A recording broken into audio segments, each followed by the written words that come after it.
গাছে থোকা থোকা টকটকে লাল লিচু, ডাল নুয়ে পড়ছে ফলের ভারে, চোখে লেগে থাকে লাল আর সবুজের মায়া। এমন মন ভোলানো দৃশ্য চোখে পড়বে মঙ্গলবাড়িয়ার লিচুতে। গ্রামের নামের সঙ্গে মিল রেখে লিচুর নামও একই রাখা হয়েছে।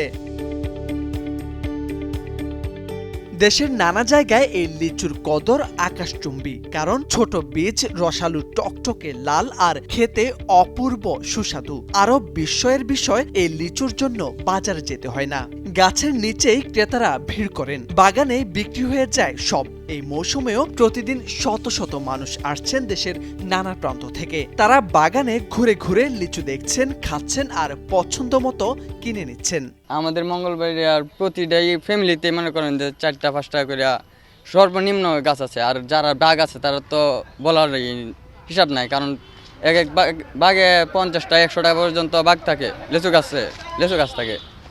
তারা মনে করেন যে এই লেচু গাছ বিক্রি করে এক বছরের লিচু গাছ বিক্রি করে সারা বছর আর কি পুরো ফ্যামিলি নিয়ে চলতে পারে। কিশোরগঞ্জের পাকুন্দিয়া উপজেলার মঙ্গলবাড়িয়া গ্রামে পাওয়া যায় মঙ্গলবাড়িয়া লিচু। এই লিচু শুধু একটি ফল নয়, এটি এই গ্রামের মানুষের প্রধান আয়ের উৎস। এই লিচুর টাকায় চলে সংসার, সন্তানের লেখাপড়া, এমনকি বিয়ের খরচও। তাদের এক একটি গাছে ঝুলে আছে শত শত স্বপ্ন, হাসি আর বেঁচে থাকার গল্প। এখন ছেলে মেয়েদেরও পড়াশোনা করাচ্ছি। বিয়ে শাদীর বিষয়েও যদি আমরা দেখি, তাহলে বছর শেষে যেহেতু একটা মুনাফা আমাদের থাকে, এই টাকা আমাদের এই ভাই বোনের বিয়ে শাদীর ক্ষেত্রেও। আমার প্রায় 80-90টা গাছ কিনা আছে, 9 থেকে 10 লক্ষ টাকা লিচু কিনা আছে। আশা করতেছি যে 18 থেকে 20 লক্ষ টাকা ইনভেস্ট বেনিফিট হবে।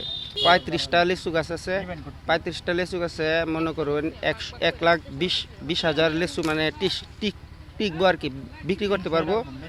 আর আপনার বর্তমানে বিক্রি করতেছি 300 থেকে 600 পর্যন্ত।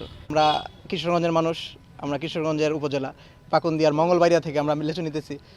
আমরা চাই যে এই মঙ্গলবাড়িয়ার লিচু আমাদের কিশোরগঞ্জ, বাংলাদেশ সহ পৃথিবীর আনাচে কানাচে সব জায়গায় ছড়িয়ে পড়ুক। এবার লিচুর ফলন হয়েছে বেশ ভালো, দামও গত বছরের তুলনায় কিছুটা কম। প্রকারভেদে 3 থেকে 600 টাকা শতে বিক্রি হচ্ছে লিচু। গ্রামের আনাচে কানাচে চোখে পড়ে লিচু গাছ, রাস্তার দুপাশে এমনকি বসতঘরের চারপাশে ছড়িয়ে ছিটিয়ে আছে লিচু বাগান। গাছে মুকুল আসার পরপরই অনেকে ব্যবসায়ী লিচু গাছ কিনে নিয়ে যান। প্রত্যেকটা বাড়ির পাশেই বা সামনে পিছনে 1-2টা করে লিচু গাছ বা লিচু বাগান আছে, এবং এগুলো দিয়ে বাচ্চাদের লেখাপড়া সহ যাবতীয় খরচ এটা দিয়ে তারা বহন করে।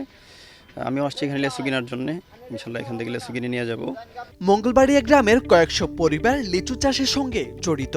মঙ্গলবাড়িয়া ছাড়াও কুমারপুর, নারান্দি ও হুসেন্দি এলাকায় ছড়িয়ে পড়েছে মঙ্গলবাড়িয়া জাতের লিচু। লিচু চাষে কৃষকদের সব ধরনের সহযোগিতা দিচ্ছে স্থানীয় কৃষি বিভাগ। এবার মঙ্গলবাড়িয়া থেকে 10 কোটি টাকার লিচু বিক্রি হবে বলে আশা করছে কৃষি অফিস।